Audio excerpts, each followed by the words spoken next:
ओम राधाई स्वाहा। ओम राधाई स्वाहा। श्री राधाई सरकार की जय हो, जय जयकार हो। उनके श्री कृष्ण जी की जय हो, जय जयकार हो। उनके अष्टसखी मंडल की जय हो, जय जयकार हो। उनके निज जूथ की जय हो, निज सकल जूथ की जय हो, जय जयकार हो। उनके निज सकल दरबार की जय हो, जय जयकार हो। उनके निज सकल परिकर की जय हो, जय जयकार हो। ओम राधाई स्वाहा।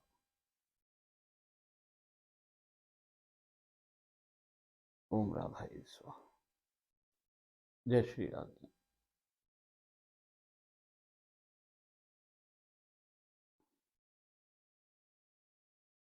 देखो सरकार, ये कुछ अद्भुत अपने ऊपर कृपा बरसी तो ये अपन सब कुछ इसके अंदर प्रवेश कर पा रहे हैं, लीलाओं के अंदर। इसको आप कोई छोटी मोटी बात समझ रहे हो, मजाक में ले रहे हो, तो ऐसे मत लेना सरकार। कि बड़े बड़े भाग्य से कोई बड़े बड़े आप लोगों ने कोई पिछले जन्मों में जाना क्या क्या करा होगा, क्या क्या आपने, आपके जितने पुण्य हैं वो इकट्ठे होकर के सामने आ गए। और पता नहीं कैसे अहोतिक कृपा हो गई और आप पे कैसे रीझ गई, वो हम पे कैसे रीझ गई। ये एक अद्भुत चीज़ आपके सामने प्रस्तुत है। और जिसके अंदर आप घुसो इस लीलाओं के अंदर, ये कोई मजाक की बात ना है, ये कोई पिक्चर की स्टोरी नहीं है। ये कोई झंझट ऐसा नहीं है कि भाई ऐसे सहज ही मिल गया है आपको। देखो, मैं आपको पहले ही बताया कि इतने करोड़ों करोड़ों करोड़ों 700 करोड़ तो अपन जीव ही हैं। अब मानव शरीर ही हैं। अब ये मानव शरीर वाले ही 700 करोड़ों में से अपन कितने 100 150 लोग ही आप मेरे हिसाब से सुनो सुनाओ। उसमें भी कोई 20 50 लोग ही ऐसे होंगे जिनको मज़ा भी आ रहा होगा, और जो सुन रहे हो बाकी का भाव क्या है वो तो वो जाने। तो ये कोई मजाक की बात ना है, इसको बड़ी सीरियसली लेना आप। कोई बहुत ही अहौतिक कृपा हो गई आप पे। आप और हम बड़भागी जीव हैं कि जो ये सारी लीलाओं में प्रवेश कर पा रहे हैं। देखो सरकार, बड़ी अद्भुत चमत्कारिक चीज़ें हुए हैं जब ऐसे ऐसा घटित होने लगता है। जैसे मैं बताई कि आपको भाई अपनी लीलाओं में अपन ने होली देखी। अब वो होली के अंदर एक होली जो अपन अपन ने डिस्कस करी कि भाई फूल होली हुए, फिर साहब वो लठमार होली हुए, और इसके अलावा फिर वो रंगों की होली हुए। एक होली और हुए इन सारी होलियों के पहले, उसे हम लड्डू होली। आप जब बरसाने जाओ तो कभी बरसाने के अंदर सबसे पहले जो शुरुआत हो वो लड्डू होली से हो। तो लड्डू होली क्या है कि राधा रानी सरकार और कृष्ण भगवान और उनके आठों सखियाँ, सारा उनका जो जूथ है वो आप सब पे, जीवों पे अपने लड्डुओं की बौछार करे। अब वो बौछार करे तो उसमें से सारों को ना मिल पाए, वो जैसे खड़े तो लोग हजारों हैं, उसमें से जिन जिनको लड्डू मिले भाई थोड़े छठे हुए लोगों को मिले। तो वो जो छठे हुए लोग हैं, उन छठे लोगों में ही आप लोग भी हो। अब ये जो लड्डू है ये क्या है, ये समझो कि आप राधा रानी को प्रसाद है। जो जिस जीव को चुनना चाहें उसी पे वो लड्डू फेंके। अच्छा, फेंके बहुत सारे तो वो बहुत सारे लड्डू तो ज़मीन पे गिर जाएं। अब वो ज़मीन पे गिर जाए ना तो कोई उन्हें झेल रहा, और कोई पास खड़ा भी, हम तो ऐसे भी देखी बरसाना है भाई, वो पास खड़े हैं लोग बाग, मगर वो ज़मीन पड़ा हुआ लड्डू उठा ही नहीं रहा है। उनको पता ही नहीं कि इस लड्डू की क्या अहमियत है। देखो सरकार, ये चयन का तरीका है राधा रानी सरकार का। ये जैसे आप कहो कि अपन भाई संसारिक तौर पे देखें, जो मछली को फंसाने का तरीका हो कि हम दाना डालें और वो फिर उसमें उलझ जाए और जो खींच ले भाई, ऐसे ही इसके भी एक मछली पकड़ने का ही तरीका समझ लो ये। अपन इस माया के चक्कर के अंदर जो माया के लड्डू, माया का जो मिठाइयाँ हैं ना, ये खा खा के हम पत्थर बन गए। इस माया की मिठाइयों से क्या होता है, आदमी का हृदय पत्थर हो जाता है। जैसे क्या हो कि भाई यहाँ पे काम की मिठाई है, क्रोध की मिठाई है, लोभ की मिठाई है, ईर्ष्या की मिठाई है, यहाँ पे सब घृणा की मिठाइयाँ हैं। यहाँ सारी सारी जितने विकार हैं, माया के जितने विकार हैं, मोह है, ये सारे क्या, ये मिठाइयाँ ही हैं माया के। अब इनको खा खा के हमारी बुद्धि हो गई भ्रष्ट। और भ्रष्ट होकर हमारा जो हृदय था बेचारा, सरस था, वो पत्थर का हो गया। अब वो क्या करती है राधा रानी, जो लड्डू फेंके जिस जीव पे, छांटे हुए जीव पे, तो वो जो उसका हृदय है ना, वो लोहे में परिवर्तित कर देती है। वो पत्थर से लोहा बना दे। पत्थर की कोई वैल्यू ना है, लोहे की वैल्यू है। अब वो जब लोहे का हृदय बन जाए तो भैया फिर उसका चुंबक काम करने लग जाए, पत्थर पे उसका चुंबक काम ना करे। जब तक आप माया के जाल में, माया की मिठाइयों में फंसे हुए हो, जब तक राधा रानी सरकार को चुंबक आप पे काम ना करे भाई। वो काम कब करे कि जब इसमें लोहा बन जाए। लोहा मतलब आपके अंदर जो हृदय है, हृदय कमल के अंदर जो बैठा हुआ विग्रह है ना, वो जागृत हो जाए, तभी भाई राधा रानी का ये लड्डू को स्वाद आए।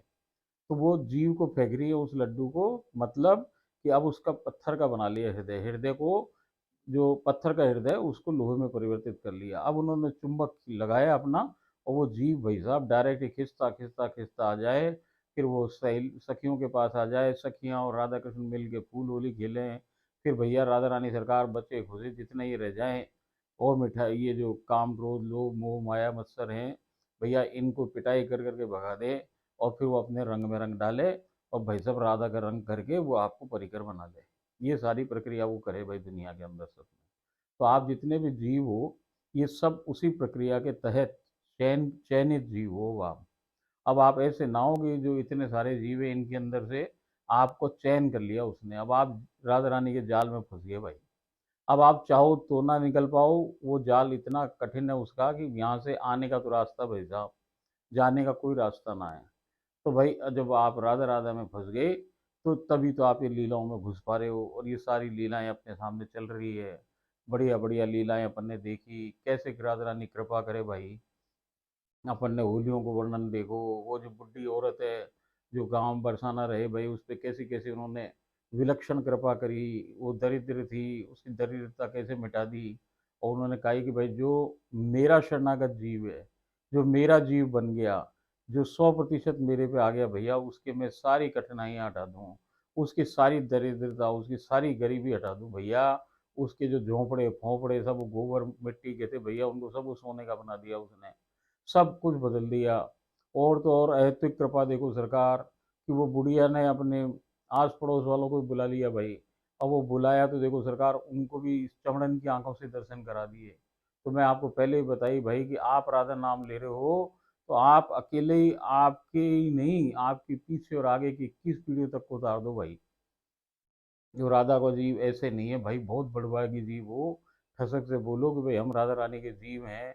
और बाकी जो प्रपंच है, जो सारा तमाशा है, जो सब कुछ आपको समझाया जा रहा है, समझ रहे हो आप और समझते आ रहे हो भैया, ये इससे छूटोगे जब तो इधर आओगे।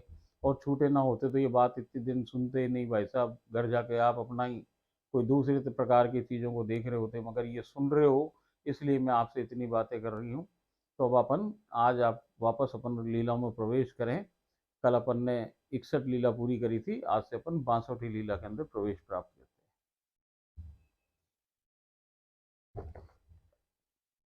ओम राधाई स्वाहा।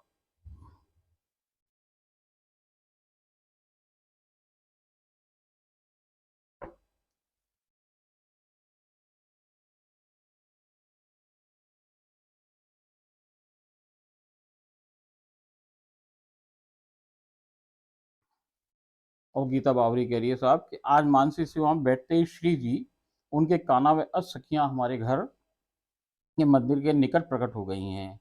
मैंने आपसे उनके काना के श्री चरणों को चूमा चूसा व चाटा है। श्री अष्ट सखियों को सादर नमस्कार प्रस्तुत किया है। आप श्री की ने कुछ ही समयावधि के पश्चात मेरा हाथ थाम मुझे ऊपर उठा लिया है। आप श्री मैं मैं राधा बाग पहुंच गए हैं। मैंने आप श्री को दातुन करवाई है, श्री मुख का प्रक्षालन करवाया है। तब निकट ही समय अवस्थित वृक्षों में आच्छादित स्थान पर मैं आप श्री को ले आई हूँ। देखो सरकार, ये एक अद्भुत लीला है, थोड़ा ध्यान से अच्छी तरीके से सुनियो आप। तब निकट ही अवस्थित वृक्षों के से आच्छादित स्थान पर मैं आप श्री को ले आई हूँ।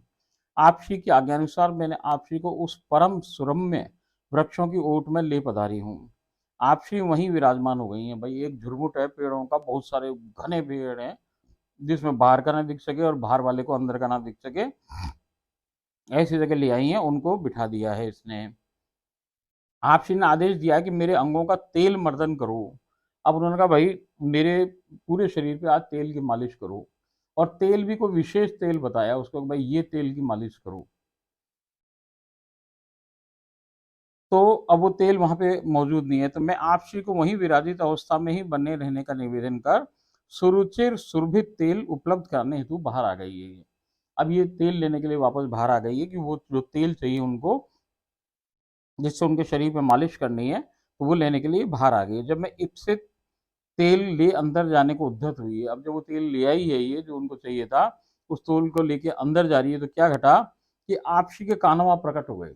कान्हा जी आ गए सरकार, और कान्हा जी ने उसे अंदर जाने के लिए मना कर दिया है। अब देखो सरकार, राधा रानी सरकार अंदर बैठी है, उन्होंने कहा जी हमारी तेल की मालिश करो, और ये तेल की मालिश करने के लिए जो तेल बताया उन्होंने बाहर आई है, और बाहर आकर के कान्हा जी मिल गए जब वो अंदर जाने वाली है। उसको कहा नहीं, तुम यहीं थाड़ी बही रहो, तुम नहीं जाओ। और कान्हा जी ने क्या करी चितराई, कान्हा जी गीता बावरी बन गई। अब देखो सरकार, अभी तक तो कृष्ण राधा ही बन रहे थे, राधा कृष्ण ही बन रही थी, अब क्या हो गया, आज कृष्ण भगवान क्या बन गए, गीता बावरी बन गए।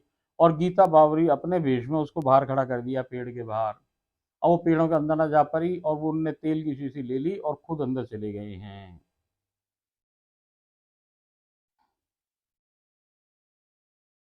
चमत्कारिक रीति से तुरंत ही आपसी के कान्हा ने मेरा रूप धारण कर लिया है। मैं उस स्थान के प्रवेश पर थाड़ी बही हूँ। मेरे रूपधारी आपसी के कान्हा तेल ले अंदर प्रविष्ट हो गए हैं। मैं बिल्कुल स्पष्ट निरख पा रही हूँ कि आपसी के कान्हा मेरे रूप में आपसी के संपूर्ण श्री अंगों का अतिशय प्रेम पूर्वक तेल मर्दन संपादित करने में व्यस्त हो गए हैं। अब देखो सरकार, ये कह रही है कि वो जो जगह ऐसी है तो अंदर वाला बाहर ना देख सके और बाहर वाला अंदर ना देख सके। मगर गीता बावरी हमसे क्या कह रही है कि हमें, मुझे पूरा दिख रहा है अंदर का कि हो क्या रहा है। अंदर वो महारानी साहिबा वो लेटी हुई है, और लेट के इन पे इनके उनके सारे अंगों पे श्री कृष्ण भगवान सुरुचिर तरीके से, बढ़िया तरीके से आनंदित होकर के उनके तेल की मालिश कर रहे हैं उनके सारे अंगों पे।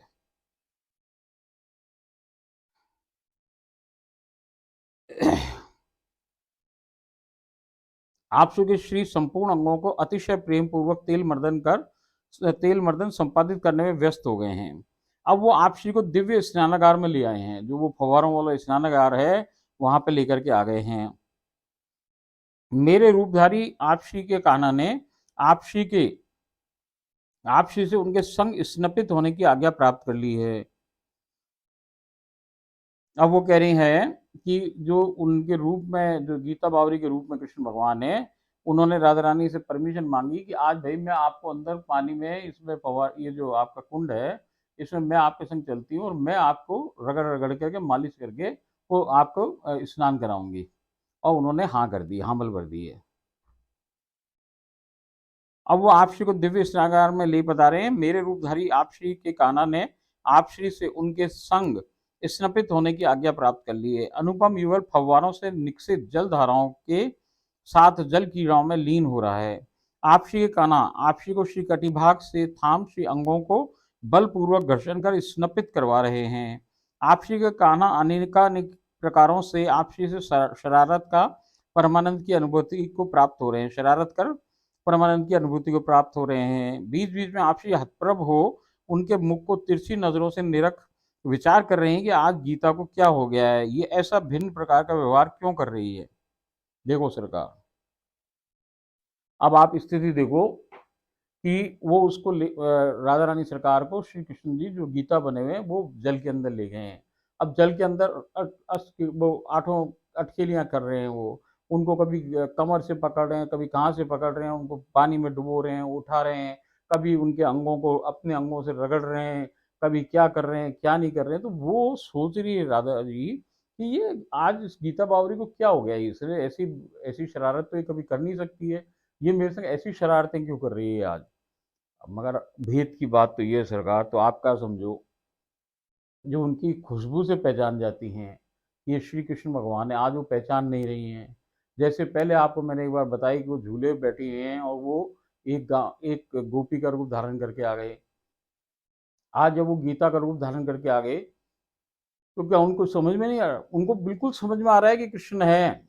मगर जैसे मैं बताई कि यदि वो अभी कह रहे हैं कि तुम श्री कृष्ण हो, तो जो कुछ वो आनंद प्राप्त करना चाह रहे हैं एक दूसरे से, वो आनंद प्राप्त कैसे होगा, लीला तो वहीं विराम हो जाएगी। जैसे मालूम पड़ा कि साहब कृष्ण है तो बस खत्म, फिर तो कृष्ण है तो कृष्ण जैसा व्यवहार हो जाएगा, राधा रानी का राधा रानी जैसा व्यवहार हो जाएगा। अभी तो गीता बावरी बन करके उनसे करवा रही है वो। तो जो ये इसमें सुख आ रहा है, और जिस जो जो इसमें आनंद की प्राप्ति हो रही है कृष्ण को, कि देखो इनको मालूम ही नहीं पड़ रहा है और मैं ऐसे कर रही हूँ और मुझे इसका कितना आनंद मिल रहा है इन चीजों से। मगर वो बीच बीच में अभिनय भी कर रही हैं। वो बीच बीच में क्या करें कि भाई गीता बावरी को की तरफ देखें, जो कृष्ण बने हुए हैं ना, कृष्ण की तरफ देख रही हैं जो कि गीता बावरी बने हुए हैं, और वो उनको ऊपर से नीचे देखती हैं, आंखों में आंखें डाल के देख रही हैं कि तेरे को हो क्या क्या भैया, आज ये क्या कर रही है तू, तेरा व्यवहार तो ऐसे ना हो।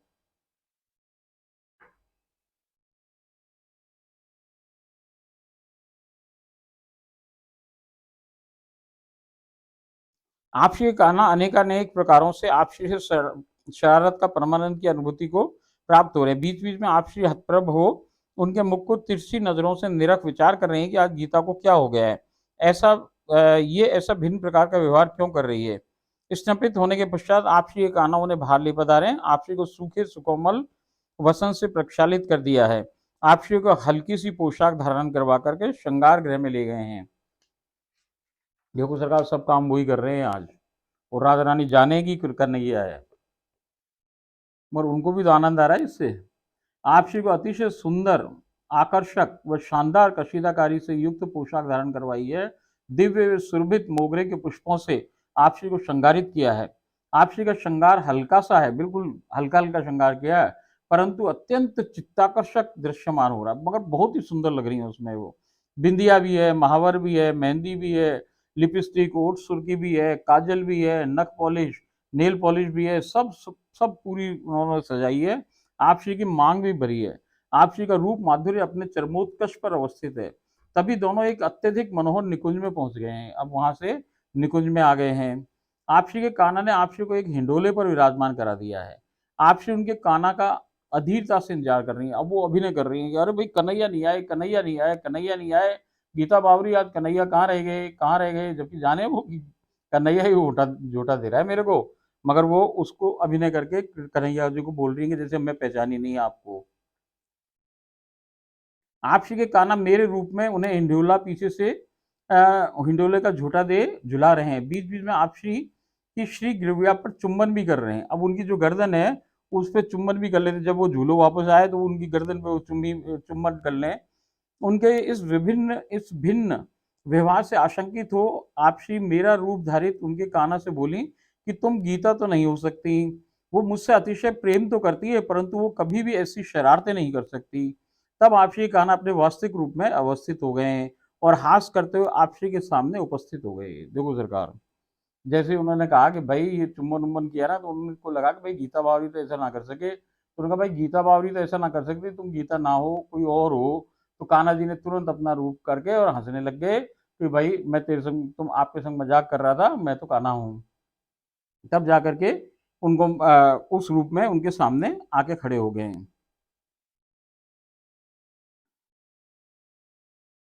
हास करते हुए आपसी के सामने उपस्थित हो गए हैं। आपसी मुस्कुराते हुए आपसी के कान्हा के गलबैया डाल केलीपूर चेष्टा में व्यस्त हो गई हैं।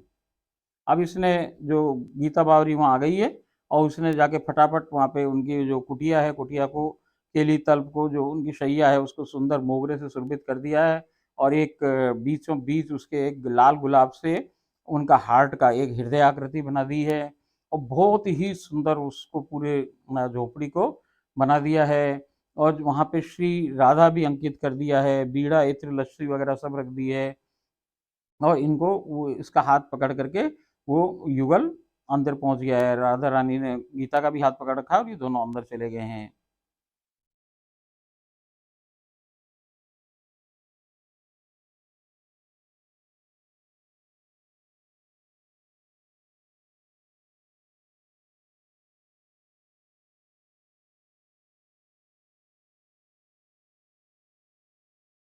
उन्होंने अपने सारे बाल उनके खुले हुए हैं, गीले गीले, वो कृष्ण भगवान के मुंह पे डाल रखे हैं, और इस प्रकार से केली वहां पे हुई है। अब इसके बाद ये वापस बाहर आ गए हैं, और बाहर आकर के तीनों निकुंज में बैठ गए हैं, दुर्वा पर बैठ गए हैं, और इसको असखियाँ भी वहाँ आ गई हैं और सब वार्तालाप कर रहे हैं। इसको भोग लाने की आज्ञा हुई है। इसने भोग परोसा है, और आज नित्य सामग्री के अतिरिक्त काजू की कतली, खीर, दाल मखनी, बेसन का थोपा, पनीर की सब्जी और रोटी, नान वगैरह सब कुछ है। सभी ने प्रेम से भोजन पाया। आपश्री ने अपना पाया हुआ पनीर व दाल मखनी का एक कमल मुझे पवाया है। सबने भोग पाने के उपरांत मैंने सारा उच्छाष्टामृत एकत्र कर जय जय गुरु माता वह मेरे जन के परिवार के सदस्यों को पवाया है। स्वयं भी उच्छाष्टामृत पाप भूत प्रसादी पाई है। अब आपश्री उनके काना की बहा का सरहना बना सुकोमल दुर्गा पर पहुंच गई हैं। मुझे जाने का इशारा हो गया और ये वापस चरण स्पर्श करके आ गई है। ओम राधा ये स्वाहा। इस प्रकार ये लीला घटित हुई है कि आज देखो, अभी तक तो कृष्ण जी कभी राधा बन रहे, कभी राधा कृष्ण जी बन रही, ऐसा तो हो रहा था, मगर ये पहली बार हुआ कि कृष्ण भगवान ने गीता बावरी का रूप धारण करा। चलिए अपन अब डायरेक्ट ही अब दूसरी लीला में प्रवेश करते हैं। अपन लीला नंबर 63 के अंदर प्रवेश करते हैं। आज मंदिर के सम्मुख बैठते श्री जी प्रकट हो गई हैं। मैंने आप श्री के श्री चरणों को स्पर्श कर चूमा, चूसा व चाटा है। आप श्री ने तभी मेरा हाथ थाम ऊपर खींच लिया है। अचानक हम श्री राधा बाग में कूप के समीप खड़े हुए हैं। अब ये कुएं पे आ गए हैं और मैंने आप श्री को प्रभाती दातुन करवाई है, फिर मुंह प्रक्षालित करवाया। श्री जी को आज अपने श्री शीर्ष को तेल मर्दन करवाना है। मैंने तुरंत आदेश का पालन किया। अब वो करेंगे आज मेरे सिर की मालिश करो तेल लगा के। तेल मर्दन के दौरान आप श्री ने अपने आंचल में एक सुंदर धवल वर्तिका प्रेम से विराजित कर रखी है। जब वो उनके सर पे मालिश कर रही हैं तो एक सफेद रंग की बहुत ही सुंदर एक बतख है जिसको उन्होंने गोद के अंदर ले रखा है। एक दिव्य शुक आप श्री के श्री स्कंद पर विराजमान हो कुछ मधुर वार्तालाप कर रहा है। एक तोता उनके यहाँ पे बैठ गया है कंधे पे, और उनके कान में कुछ बातें कर रहे हैं। वो आपस में राधा राजी उसको बता रही हैं, वो आपस में कोई बात करते हैं। जैसे मैं बताई भाई साहब, ये कौन है, ये इनके मैसेंजर हैं। ये पूरी ब्रज की जो पूरा 84 कोस है भाई साहब, इसकी सारी निगरानी ये प्रकट लीला में यहाँ पे करें। ऐसे भाई साहब ऊपर जो इनका नित्य वृंदावन है, नित्य वृंदावन की सारी जो मैसेंजर हैं, जो कम्युनिकेशन सिस्टम है, वो ये तोते ही हैं। तो ये तोता उनको सारी खबरें दे भाई, उनका खबरी है, बहुत पर्सनल खबरी, तो उनको खबर देता रहता है हर बात की वहाँ पे। दिव्य शुक आप श्री के श्री स्कंद पर, ऐसा अपने जैसे तोते नहीं है वहाँ, वहाँ दिव्य हैं, कोई अलग प्रकार के तोते हैं। और एक चिखुर आप श्री के श्री चरणों से अटखेलियां कर कुछ भोज्य पदार्थ पा रही है, और एक गिलहरी है सरकार, वो उनके पैरों पे आके लौट रही है इधर से उधर, और कुछ जो उनका खाने का सामान है उसको वो खा रही है। तत्पश्चात आप श्री को बेसन चंदन में मोगरे के सुमन द्वारा निर्मित अतिशय सुवासित वह अलौकिक लेप से उपटन कर रही है। वो किस चीज से? बेसन चंदन और मोगरे के फूलों का है। अब आपश्री को स्नपित करवाने का आदेश है। अब उन्होंने कहा मुझे नहलाओ, जिसकी पालना मैंने आपश्री को कूप से बाल्टी बाल्टी से जल निष्कासित कर स्नापित करवाया है। उन्मलित उन्मलित श्री केश राशि की आर्द्रता को न्यून किया है। अब वो जो उनके बाल गीले हैं उसको पोंछा है उसने। वसन लपेट कर हम श्रृंगार गृह में पहुंच गए हैं। आज आपसी अत्यंत सुंदर मोर पंखी जैसे नील वर्ण की पोशाक वह दिव्य नीलम रतन जड़ित आभूषणों से अलंकृत हो रूप माधुर्य के चरमोत्कर्ष को प्राप्त हो रही हैं। नीले नीले उन्होंने आज जेवरी पहने, और जो मोर पंख की जो गर्दन हो जो नीले रंग की, उस कलर की उन्होंने पोशाक धारण कर रखी है। अच्छा, आज जो उनकी जो चोटी है वो कुछ ढीली ढीली बांधी है, और एक ही चोटी बनवाई है उन्होंने। देखो सरकार, इनके बाल है ना ऐसे ना, जो आजकल की स्त्रियां है ना, इनको तो जाना पड़े ब्यूटी पार्लर, और ब्यूटी पार्लर में कभी नकली वकली बाल लगाएंगे साहब, कभी घुंघराले करवा ले हैं, कभी लंबे करवा ले हैं, कभी छोटे करवा ले हैं।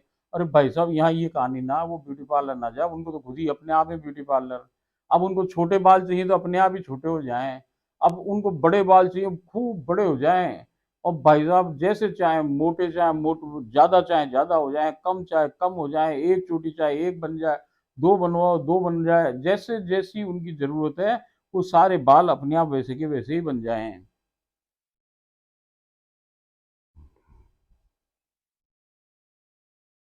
जो कि अति जो एक वेणी बनवाई है वो ढीली सी है, जो कि अतिशय सुंदर व दिव्य सुवासित मोगरे के पुष्पों की लड़ियों से असाधारण सुसज्जित है। आपसी अपने रूप सौंदर्य के मुकुर के प्रतिबिंब में बिखरती अनोखी रूप छवि चटा से स्वयं ही मोहित हो खूब इठला रही हैं। अब उन्होंने दर्पण देखा जैसे ही अपनी सुंदरता का, भाई साहब वो देख के, अपना ही चेहरा देख के इठला रही है। हाँ हाँ हाँ, क्या सुंदरता है, खुद की देख के वो प्रसन्न हो रही हैं।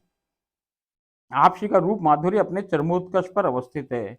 वहां से जब हम बाहर निकले हैं तो सम्मुख आपसी के कान्हा व सखियां भी प्रकट हो गई हैं। जैसे ही वो बाहर आए श्रृंगार कक्ष के बाहर, तो भाई वहां पे कौन आ गए? कान्हा जी भी आ गए हैं और सखियां भी आ गई हैं। हम अनायास ही प्रकट हुए एक वुडन खटियाले में विराजमान हो गए हैं। अब वहाँ ऐसा ना भय कि भाई श्रृंगार कक्ष है तो महल के अंदर है। अब जैसे ही अगला सीन आया तो भाई साहब वो जाने कहाँ किसी निकुंज निकुंज में खड़े हैं, और वहीं तुरंत उनके सामने एक उड़न खटोला या हवाई जहाज टाइप की कोई यान आ गया है वहां पे, और यान आकर के उसके अंदर वो सब बैठ गए हैं।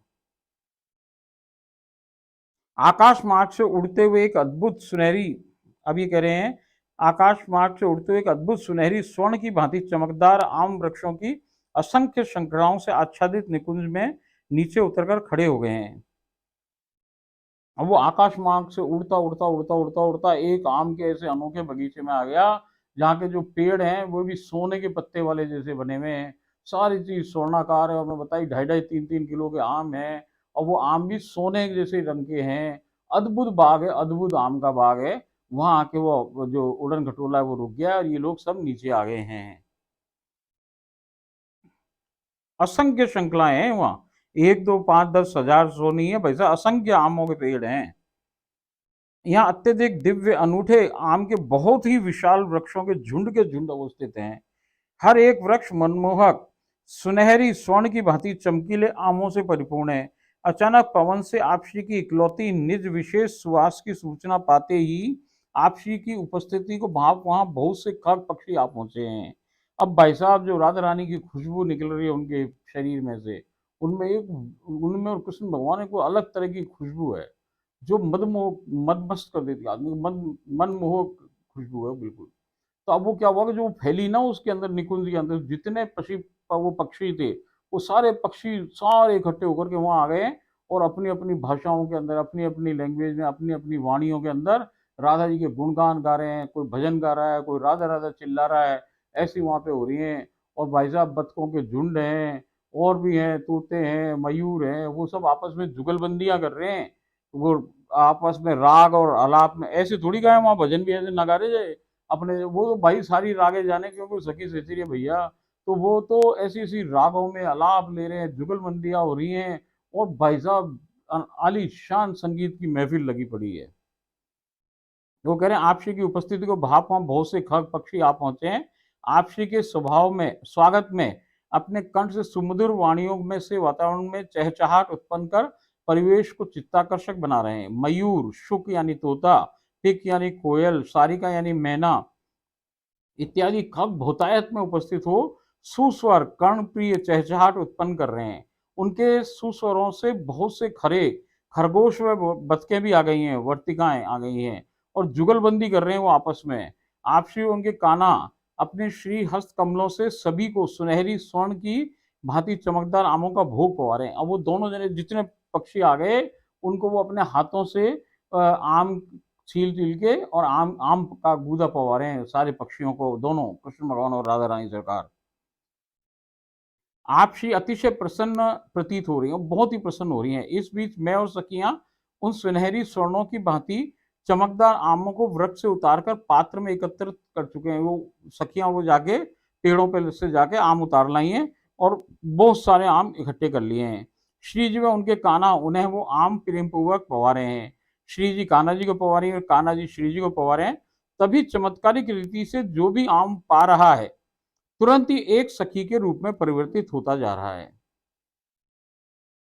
अब जितने वो पक्षी हैं, देखो सरकार, अब वो जो तोते भी हैं, मैना भी हैं, कोयल भी हैं, मोर भी हैं, और जितने वो खरगोश हैं, जो जो वहां पे इकट्ठा हुआ है, वो सारों को जैसे जैसे वो कान्हा भगवान वो खिला रहे हैं, राधा जी और कान्हा जी आम, आम खाते ही वो क्या कर रहे हैं, खुद सखियां बनते जा रहे हैं। देखो मैं आपको बताई सरकार, देखो रोंगटे खड़े हो जाते सरकार। ओहो, मैं आपको बताई कि यहाँ कुछ भी नहीं है राधा के अलावा, राधा ही है सब कुछ। और ये जितना भी कुछ वहाँ बसेरा पसारा है, जो आपको निकुंज भी दिखे, पेड़ भी दिखे, जो कुछ भी दिख रहा है, वो सब का सब सखी सेचुरी बनी हुई भाई, वहाँ कछु ना, और सब कुछ है। तो जैसे मैंने आपको बताई कि ये सब जितनी ये बतखें हैं, कि खरगोश हैं, कि भैया तोता मैना है, ये जितने पक्षी हैं भैया, ये कोई और ना, ये सब सखियां हैं। अब आज ये बात सिद्ध करने के लिए वो क्या कर रहे हैं कि आम पवाया, आम पवाते ही वो सखी के रूप में हो गई, और वो बहुत सारी सखियां इकट्ठी हो गई हैं। और भाई साहब जितना जिस जिसको आम पवाया वो सब सखियां बन गए हैं। अब वो सब रास करने में लग गए, और वो सारे के लोग सखियां मिल करके और रास चालू हो गया है वहाँ। हम वृक्षों से और आम उतार लाएं, ये और सारे आम ले आए कि भाई और पवाएं इनको। आपसे उनके काना को वो सुनहरी स्वर्ण की भांति चमकदार आमों को परोसा है। मैंने आमों का ही भोग पवाया है। आपसी ने एक अपने पाए हुए आम में से मुझे भी पवाया है, अब उसको भी एक आम दिया है खुद खा करके। वो अद्भुत व अलौकिक आम पा मेरे को विचित्र अनुभव का आस्वादन हो रहा है। मेरे अंदर कुछ अभूतपूर्व घटित हो रहा है। आप श्री जानबूझकर अपने श्री अंगों पर उन आम को रस गिरा रही है। देखो सरकार वो ये कह रही है कि जो आम पवाया मेरे को, इसको जैसे मैंने पाया तो मेरे अंदर पूरे शरीर में जाने कुछ अद्भुत घटित हो रहा है। वो समझ ना रहा कि घटित क्या हो रहा है भाई। अब वो जो आम पवा रहे हैं वो आम ऐसा थोड़ी जाने क्या चमत्कारिक चीजें पवाए भाई वहां पे। तो वो जो चमत्कारिक चीज पवाई उससे उसको कुछ अजीब सा लग रहा है। और यहाँ दूसरा खेल क्या चल रहा है कि राधा रानी आम खा रही है, आम पा रही है। अब वो जो आम पा रही है चला चला करके अपने अंगों पे गिर रही है, कभी हाथों पैर, कभी गर्दन पैर, कभी अंदर अपने वक्ष अपने स्तनों पे, और कभी कहाँ पैर, कभी जीभ, सारे पेट पैर सब जगह अपने को सान लिए उन्होंने आम से कि भाई वो शांति जा रही है, गिरती जा रही है। ये सब कुछ जान करके कर रही है क्योंकि आगे कुछ और घटित होने वाला है। आम का रस गिरा रही है जानबूझ करके। आप श्री कान्हा उसे अपनी श्री जिव्या से चाट कर आपसी में उत्तेजना का संचार कर रहे हैं। लो सरकार, अब वो जहां जहां आम को रस गिरो ना, उसको कान्हा जी अपनी जीभ से चाट चाट के खा रहे हैं।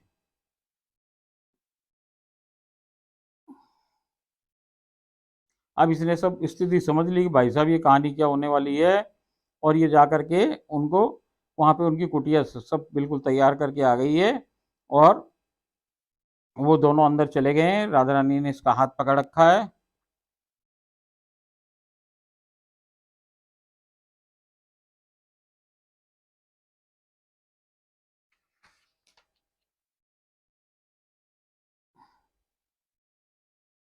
अब वो दोनों आपस में प्रेम पूर्ण गलबैया देकर शयन को प्राप्त होने की स्थिति पहुंच गए। और इसको एक राधा रानी सरकार ने, इसने जब चरण स्पर्श किए तो इसको एक चमकदार आम दिया है और ये कहा है कि अपने सबको ये आम पवाना। बाहर हम लोग जय जय बैठे हैं, गुरु माता बैठी हैं, तो मेरे जन्म के परिवार के सदस्य बैठे हैं, उनको मैंने ये उनके शीश पे धर के ये आम पवाया है और वापस लीला में विराम आ गया है। ओम राधा ये स्वाहा। देखो सरकार, अब ये दो लीलाओं का आस्वादन करो आज आप, और फिर कल अपन आगे की लीलाओं में प्रवेश प्राप्त करेंगे। जैसे मैं बताई भाई, गहन चिंतन करो इन लीलाओं का, अपने भाग्य पे लाओ और इसको मजाक में ना लो, सीरियसली इन बातों को लो। जो जो इन बातों इसके अंदर छिपी हुई गुप्त रहस्य हैं, ये कोई नहीं बताने वाला आपको। मैं आपको सच बताऊं, कोई नहीं बताया इस संसार का, बड़े से बड़ा आदमी में ना बता रहा भाई, क्यों उलझा रहे हैं हमें नहीं मालूम। अब वो उनका खेल वो जाने, हमें मालूम ना। हमें तो राधा रानी बोले जैसे मैं आपको बोल के बता दूं भाई। मगर अब आप अपना विवेक जगाओ और इसमें से बातों को पकड़ो, बातों को छांटो।